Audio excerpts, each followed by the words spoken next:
हम ये पॉलिसी भी देश के सामने रखेंगे।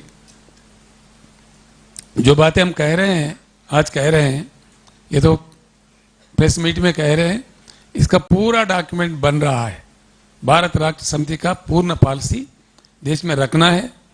हमें कोई जल्दी नहीं है। हम एक चुनाव के लिए 2 सीट जीतने के लिए भारत राष्ट्र समिति नहीं है भाइयों।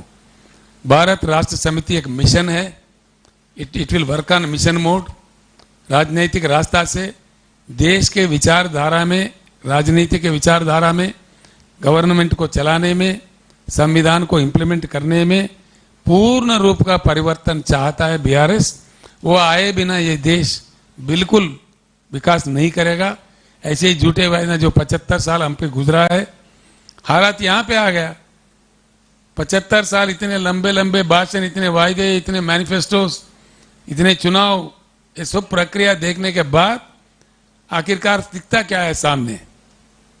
महाराष्ट्र जैसा एक इकोनॉमिकली स्ट्रांग राज्य में हिंदुस्तान के सबसे ज्यादा किसान की आत्महत्या क्यों होता है? ये नजारा क्यों दिखता है? ये क्यों रहना चाहिए ऐसी स्थिति? यही भारत है। यही इसी भारत का सपना था। हमारे आजादी के जो सिपह सलार थे, हमारे लिए अपने जान कुर्बान दिए थे। शहीद भगत सिंह का यही आशा था आजादी के लिए। वो क्यों फांसी का फंदा गले लगाए थे? इसी चीजों के लिए नहीं, बिल्कुल नहीं। इसीलिए एलआईसी के लिए क्यों भेज रहे हैं भाई? दुनिया में सबसे बड़ा लार्जेस्ट बेहतर कंपनी बीमा कंपनी है। क्यों एलआईसी में दखल अंदाज कर रहे हैं? एक तरफ से अदानी के इन्वेस्ट करो, 87,000 करोड़ इन्वेस्टेड इन अदानी। झूठा उनको प्रेशर डाल के आज स्टेटमेंट दिलवाया जा रहा, नहीं हमारा कोई घाटा नहीं हुआ, कोई नुकसान नहीं हुआ, देश को गुमराह करने के लिए। क्या बात है? वो आ जाएगा, सब कुछ आ जाएगा। कोई नुकसान नहीं हुआ, कोई खराब नहीं हुआ, तो पार्लियामेंट में डिमांड कर रहे हैं विपक्षी दल। क्यों नहीं मान रहे? सरकार को मानना चाहिए। चर्चा करो पार्लियामेंट में, ज्वाइंट पार्लियामेंट्री कमेटी डालो। अगर दाल में कुछ काला नहीं है तो मैं प्रधानमंत्री जी से आग्रह करता हूं, बिल्कुल इतना बड़ा घोटाला हुआ है, एक हफ्ते भर में 10 लाख करोड़ का उनका एक बाष्पीकरण जैसा बात हो गया है। 10 लाख करोड़ छोटी बात नहीं होती है, जिसमें हमारे इंडियन बैंकिंग व्यवस्था पूरा इन्वॉल्व है, एलआईसी इन्वॉल्व है, और जनता का पैसा है, जनता का इन्वेस्टमेंट है। सोचता सारा देश आक्रोशित है इस बात से। तो इसलिए बाज़ाब्ता चर्चा करो पार्लियामेंट में, ज्वाइंट पार्लियामेंट्री कमेटी बिठाओ। या आपको दोषी ठहराना पड़ेगा? देश आपको दोषी मानेगा, मान के ही चलेगा? बिल्कुल आप ही को दोष देंगे, देश देना ही पड़ेगा मजबूरन। फिर क्या करें, किसको दोष दे? सभी जानते हैं मिस्टर अदानी आपके मित्र है, आपके बदौलती वो इतने बड़े हैं। कोई मामूली बिजनेसमैन 2 साल के अंदर दुनिया का 2 नंबर पे आ जाएगा, नंबर 2 बिलियनियर इन फोर्ब्स लिस्ट। ये पॉसिबल है, संभव है? किसी मामूली बिजनेसमैन को संभव हो जाएगा? बिल्कुल सब जानते हैं, बात को आप नहीं छुपा सकते। बेटर यह है कि अगर आप सच्चे हैं तो ज्वाइंट पार्लियामेंट्री कमेटी के लिए मान जाइए। सभी हमारे पार्लियामेंट मेंबर ही रहेंगे उसमें, आपका क्या जाना है उसमें? क्यों? और एलआईसी को हम साफ सीधा कह रहे हैं, एलआईसी के कर्मचारियों को, एलआईसी के एजेंट्स को 25 करोड़ जो जनता एलआईसी में खाता अपने खुले हुए हैं, उनको हम आश्वासन दे रहे हैं, चाहे मोदी सरकार उसको प्राइवेट कर दिए, लेकिन एलआईसी को हम फिर राष्ट्रीयकरण करेंगे 100%। Will keep it in public sector. इसीलिए एलआईसी के जितने भी मतलब एजेंट है, कर्मचारी है, सभी बिल्कुल एकदम तैयार हो जाइए युद्ध के लिए। इस प्रकार का परिवर्तन आएगा, हिंदुस्तान में जरूर आएगा। अभी प्रयास शुरू हुआ है। तो इसी प्रकार का मैं एक बात और भी कहना चाहूंगा, ज्ञान हर किसी के पास हो ये कोई जरूरी नहीं है। आदमी पैदा होते ही ज्ञान प्राप्त नहीं करता है, लेकिन इतना तो हमारे को होना चाहिए, ज्ञान जहां मिले वहां से प्राप्त करना चाहिए। हमारे पास अगर नहीं हो, उपलब्धि नहीं हो, जिस देश में है अच्छे अच्छे उदाहरण है वहां से लेना, इंप्लीमेंट करना होना चाहिए।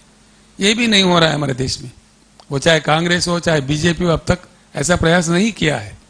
तो इस गति से आज जिस प्रकार से देश चल रहा है, हमारा एक तरफ से डाउनग्रेड में हम जा रहे हैं। इतने बड़े देश, इतनी बड़ी जनता, दुनिया का पॉपुलस कंट्री हम बन गए ऑलरेडी। चाइना से भी हमारे पॉपुलेशन बढ़ गया, अभी नए हिसाब किताब बता रहे। तो इससे हम खिलवाड़ ज़्यादा नहीं कर सकते। इसीलिए देश के युवा से, देश के किसानों से, देश के प्रजा से, देश के जनता से हमारे अनुरोध है। पहली बार मैं बीआरएस बनने के बाद आप ही के पास आया नांदेड़ में, तेलंगाना राज्य छोड़ के। इसके बाद मेरा अगला प्रेस मीट दिल्ली में होगा, तो इसीलिए मैं इतनी बातें आपके सामने रखना चाह रहा था। आपको ज़्यादा ट्रबल दिया मैंने सुबह से, तो इसलिए आपको मैं धन्यवाद भी देता हूँ। ये बात जनता तक पहुँचाए और आप एक के बाद एक कुछ प्रश्न पूछना चाहिए। One at a time please. नहीं, no anxiety, no anxiety please, one at a time. मैं हूँ भाई, बैठो आप आराम से। मैं हूँ।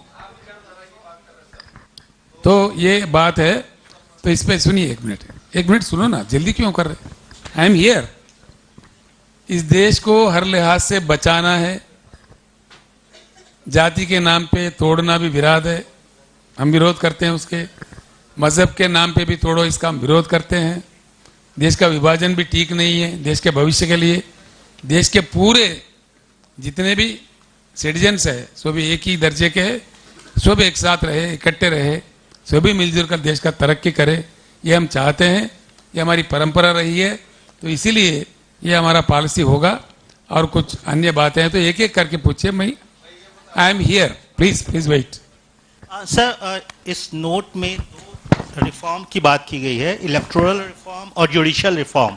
इलेक्टोरल रिफॉर्म में आप नोट पे कहा गया है कि 6 मंथ के अंदर state and central election shall be held simultaneously with in a period of 6 month. इसको आप अगर थोड़ा विस्तार से बता सकें, और जुडिशियल रिफॉर्म में किस तरीके के रिफॉर्म की आप बात करते हैं? ऐसा है, आज जो चुनाव हो रहे हैं, इस बात को कई बार चर्चा देश में हो रहा है कि एक चुनाव आता है, कोई मिड टर्म पोल, पूरे राज्य में कार्यकाल बंद, ban, election ban.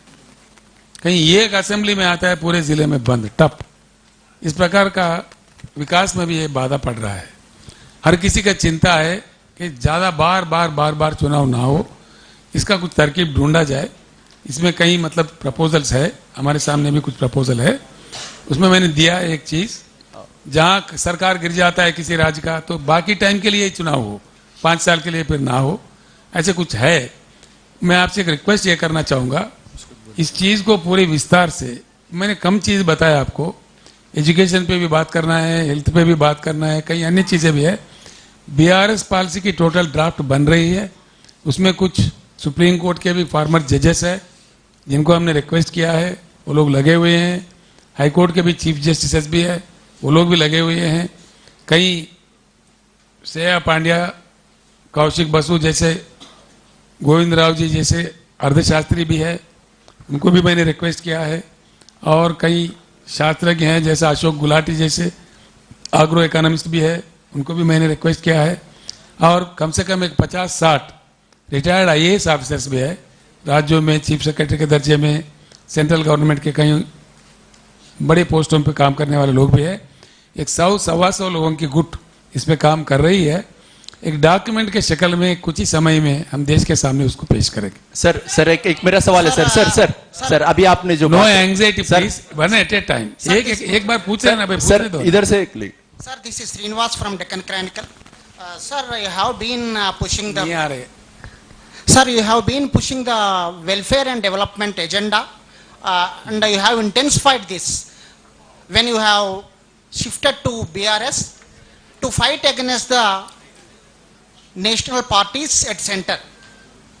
Sir, when it comes to ideological stand, what would be your ideological stand to fight against the divisive forces and hatred, spreading hatred? So what would be your ideological stand in fight against the divisive forces as a BRS? I have made it very clear just now that all citizens will be treated equal. There should be no division, no disrespect to anybody. Everyone shall get their right. Everyone shall be respected. This is our policy. इसके विरोध में जो काम करेंगे उसके विरोध में हम डटकर करेंगे जनता को, वही हमारा पॉलिसी है। सर मेरा एक सवाल है माफी के साथ। सर इधर आप महाराष्ट्र में आए हैं, नांदेड़ भूमि में आए हैं, इसलिए नांदेड़ के पत्रकारों को पहला प्रेफरेंस मिलना चाहिए सवाल करने का। आप जो है आपके करीबी है शायद वो लोग, इसलिए आप उधर देख रहे हैं। नहीं है ना सर? हाँ तो सर आप मेरा एक सवाल सुनिए। आप अभी मेरे आपने ज्यादा करीबी आप ही है। सर मेरा सवाल अभी आपने जो भी बात रखे उसमें आपने मोदी की पॉलिसीज पर तीखी टिप्पणियां की, तनकीद डिसाइड किया, मगर सर एक हकीकत यह भी है कि आपकी बात में कॉन्ट्राडिक्शन है। आपकी जो पार्टी है वो पार्लियामेंट में पिछले कई दिनों से मोदी की द्वारा जो बिल लाए गए उन्हें सपोर्ट कर रही है सर। तो आप फ्यूचर में आपका स्टैंड जो कौन है सा बिल हमने सर कई सारे बिल बताइए। है, मैं बोलता हूं ना सर, इवन कौन जो सा- है आपने कौन सा बिल सपोर्ट किया बताओ। राष्ट्रपति इलेक्शन में भी जो है वोट नहीं, के ऐसा ताल्लुक है, से राष्ट्रपति- नहीं, किसान का बिल, किसान का जो लॉस है सर, उसको लेके जो है आपकी पार्टी का जो नहीं, स्टैंड हमने था, कभी समर्थन नहीं किया भाई। स्टैंड क्लियर नहीं था सर, सारी clear। आपने नहीं देखा होगा। ट्रिपल तलाक, हमने बिल्कुल विरोध किया। ट्रिपल तलाक के हमने वो विरोध लेके किया, स्टैंड क्लियर नहीं था बिल्कुल सर। विरोध किया हमने। ठीक है सर। हाँ बिल्कुल, सर, एनआरसी का विरोध किया, ट्रिपल तलाक विरोध किया। अच्छा आप सर- जो बोल रहे हैं वो गलत है। सर आप विचारधारा की बात करते हैं, हाँ तो विचारधारा की आप बात कर रहे हैं, तो मुसलमानों के बारे में आपका क्या बता रुझान है? दिया ना भाई।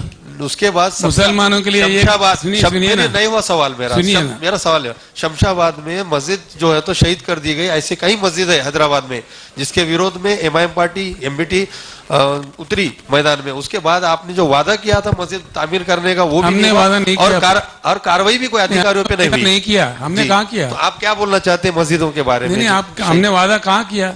तो